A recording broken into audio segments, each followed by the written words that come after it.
सगळं संपले, स्वप्न तुटली, घरात भांडण, काम थांबले, लोक पाठीमागे खेचतात, आजार अंगाशी आले, दार बंद, शत्रू लपून बसलेत आणि देव शांत.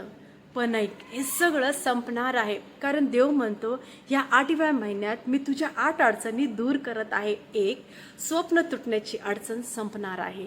मी तुझ्या मनातले विचार ओळखतो, ते भविष्य व आशेचे आहेत. 2, कुटुंबात कलह, शांतता येईल. जेथे प्रभूचा आत्मा आहे तेथे शांती आहे. 3, काम थांबलेली प्रगती पुन्हा सुरू होईल. जो काम सुरू करतो तो पूर्णही करतो. 4, पाठीमागे खेचणाऱ्या लोकांची अडचण देव दूर करेल.